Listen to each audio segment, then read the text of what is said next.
Welcome to video number 39. Yeah, and by we, I mean mostly Mr. Miller's back. Yeah. You ready for an hour of geometry? How about 5 minutes? Okay, 5 minutes.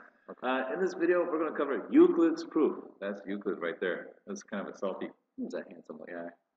Yeah, he was. Nice beard. All right, so anyway, this is one of the proofs you're supposed to know as a geometry student. We've been proving that triangles are congruent and things like that. This is a proof that the sum of the angles of a triangle add up to 180 every single time. Yep. Okay, here we go. All right. So this is actually going to be short. Okay. We're going to start with a little warm-up. Yeah. So we see here that lines M and N are parallel.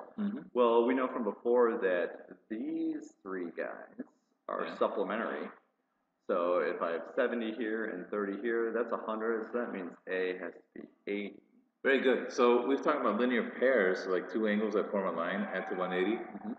We don't usually call them linear triplets, but we have three angles that form a line, so they have to add up to 180. Right.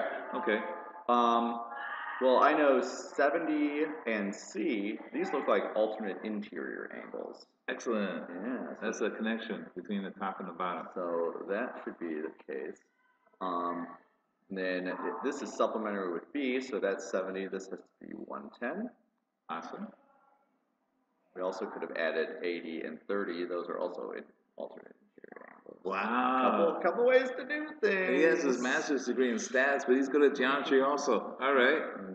Go on, Mr. Lewis. All right, so 30 and D, those also look like alternate interior angles. They are. Score. Okay. And then using our supplementary skills, I know that this is 150. Very good. Now, before we go on, the reason why we did this diagram is this is the diagram that Euclid drew to explain why the angles of a triangle add up to 180. Right. So he's going to make use of the alternate interior angles, the 270s and the 230s, for a general triangle. But those pairs he's going to use. All right. All right. So we're going to discuss kind of the plan for the proof. Okay. Let's plan it up. And actually, his proof is going to be the journal assignment. Ooh. All right. So they get to do it. All right, so we're going to start with a triangle. It could be any triangle. And we label the angles as 1, 2, and 3. Okay? And the goal is to show that for any triangle, the measure of angle 1 plus the measure of angle 2 plus the measure of angle 3 equals 180.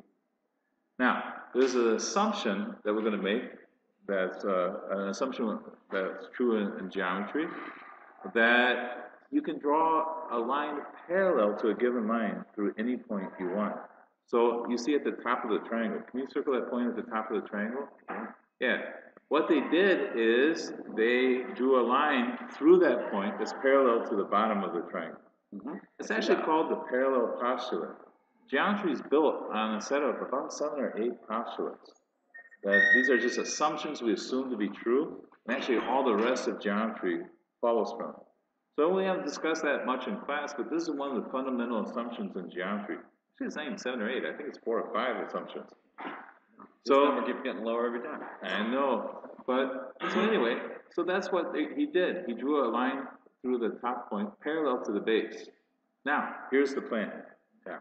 We know that the angles up top, maybe you can underline them, 4, 3, and 5, those have to add to 180. So that's where this first equation comes. Maybe you can circle that first equation. That's where that comes from. That those three angles have to add up to 180 because they form a straight angle. Now, angle 1 and angle 4 are alternate interior angles, so they're congruent. So in this equation, we can replace 4 with angle 1. Over the way? Yeah. Yeah, that's called substitution. So when you kind of writing the proof, the reason why we can replace angle 4 with angle 1 is substitution. They're equal. We can put one in for the other. All right, going on the other side, angles 5 and angle 2, those are alternate interior angles. So in my first equation where we had angle 5, we can substitute angle 2. And then what do we have? I think we have 1 plus 3 plus 2, and those are all the interior angles of this triangle. Equals 180. Yeah. That's the game plan. So the game plan, draw a parallel line, write an equation for the top angles, substitute, and we have the equation we want. Okay. All right, let's go to the journal assignment. Here it is.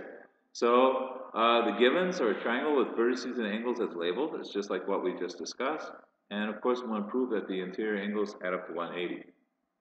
All right, so I filled in the first one. Step in the proof was the given. I filled in the reason for the second one because that's something new. That it says construct a line through the vertex parallel to the opposite side of the triangle as shown. Wow, that's called the parallel postulate. Everything else, see if you can come up with the reason. Okay, they can do it. This is cool. Euclid would be proud, man.